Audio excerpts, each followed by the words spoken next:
വെളിപ്പാട് പുസ്തകം 7-ാം അധ്യായം 3-ാമത്തെ വാക്യമാണ് ഇന്ന് നമ്മൾ പഠനത്തിന് വിധേയമാക്കുന്നത്. ആ വാക്യം വായിക്കുന്നു: നമ്മുടെ ദൈവത്തിൻ്റെ ദാസന്മാരുടെ നെറ്റിയിൽ ഞങ്ങൾ മുദ്രയിട്ട് കഴിയുവോളം ഭൂമിക്കും സമുദ്രത്തിനും വൃക്ഷങ്ങൾക്കും കേട് വരുത്തരുത് എന്ന് ഉറക്കെ വിളിച്ചു പറഞ്ഞു. ഈ വാക്യത്തിൻ്റെ ആരംഭത്തിൽ നമ്മൾ കാണുന്നത് നമ്മുടെ ദൈവത്തിൻ്റെ ദാസന്മാർ എന്നുള്ളതാണ്. ഇവർ ആരാണ്? ഇവരെ സംബന്ധിച്ച് പല വിധത്തിലുള്ള അഭിപ്രായങ്ങൾ വേദപഠിതാക്കളുടെ ഇടയിലുണ്ട്. ക്രിസ്തുവിൻ്റെ മണവാട്ടിയാം സഭയിലെ വിശ്വാസികളാണോ? അല്ല എന്നുള്ളതാണ് ഭൂരിപക്ഷം വേദപഠിതാക്കളും അഭിപ്രായപ്പെടുന്നത്. കാരണം മഹാപീഡനം തുടങ്ങുന്നതിന് മുമ്പേ മണവാട്ടിയെ ക്രിസ്തു മേഘത്തിൽ വെളിപ്പെട്ട് തൻ്റെ സഭയെ ചേർത്തു എന്നുള്ളതാണ്. 1 തെസ്സലോനിക്ക ലേഖനം 4:16-17 വാക്യങ്ങൾ. കർത്താവ് താൻ ഗംഭീരനാദത്തോടും പ്രധാന ദൂതൻ്റെ ശബ്ദത്തോടും ദൈവത്തിൻ്റെ കാഹളത്തോടും കൂടെ സ്വർഗ്ഗത്തു നിന്ന് ഇറങ്ങി വരികയും ക്രിസ്തുവിൽ മരിച്ചവർ മുമ്പേ ഉയർത്തെഴുന്നേൽക്കുകയും ചെയ്യും. പിന്നെ ജീവനോടെ ശേഷിക്കുന്ന നാം അവരോട് ഒരുമിച്ച് ആകാശത്തിൽ കർത്താവിനെ എതിരേൽപ്പാൻ മേഘങ്ങളിൽ എടുക്കപ്പെടും. ഇങ്ങനെ നാം എപ്പോഴും കർത്താവിനോട് കൂടെ ആയിരിക്കും. ക്രിസ്തുവിൻ്റെ മണവാട്ടിയാം സഭയിലെ വിശ്വാസികൾ അല്ല എങ്കിൽ നമ്മുടെ ദൈവത്തിൻ്റെ ദാസന്മാർ പിന്നെ ആരാണ്? ഇസ്രായേൽ ഗോത്രങ്ങളിൽ നിന്ന് വേർതിരിക്കപ്പെട്ടവർ അത്രേ ഇവർ. ഇവർക്ക് നൽകിയിട്ടുള്ള പേരാണ് ദൈവത്തിൻ്റെ ദാസന്മാർ. ഉദാഹരണം ഉൽപ്പത്തി പുസ്തകം 50:17.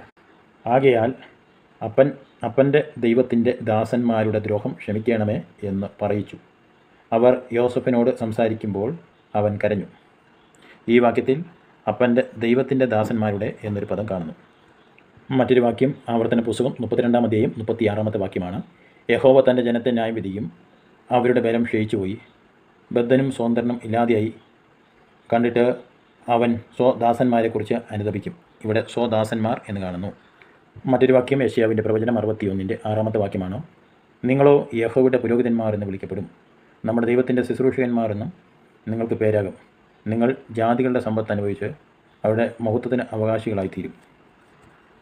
ദൈവം തൻ്റെ പുത്രൻ്റെ രാജ്യത്തിലേക്ക് പ്രവേശിക്കുമ്പോൾ ഇസ്രായേലിലെ ഒരു ശേഷിപ്പിനെ തിരഞ്ഞെടുത്തതായി ഇവിടെ നിന്ന് മനസ്സിലാക്കാം. അടുത്തത് വെളിപ്പാട് ദിവസം 7:3 നമ്മൾ കാണുന്നത് നെറ്റിമേൽ മുദ്ര. പരസ്യ സാക്ഷ്യത്തെ കാണിക്കുന്നു. അതിഭയങ്കരമായ ന്യായവിധിയിൽ നിന്ന് സംരക്ഷണത്തിനായിട്ടാണ് ഈ മുദ്രയിടൽ. മുദ്രയിട്ട് കഴിയുവോളം കേട് വരുത്തരുത് എന്ന് തുടർന്ന് നമ്മൾ വായിക്കുന്നു.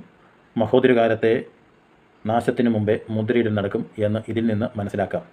ഭൂമിക്കും സമുദ്രത്തിനും വൃക്ഷത്തിനും കേട് വരുത്തരുത് എന്ന് ഉറക്കെ വിളിച്ചു പറയുവാൻ കാരണം ഇവയ്ക്ക് കേട് സംഭവിച്ചാൽ അത് മനുഷ്യരെ ബാധിക്കും എന്നതിനാലാണ്. ദൈവം തൻ്റെ ദാസന്മാരെ കരുതുന്നത് എത്രയോ അത്ഭുതകരമായിട്ടാണ്. നാളെ നമുക്ക് വെളിപ്പാട് പുസ്തകം 7-ാം അധ്യായം 4-ാമത്തെ വാക്യത്തിലേക്ക് പ്രവേശിക്കാം. ദൈവം നമ്മെ സഹായിക്കട്ടെ. Thank you.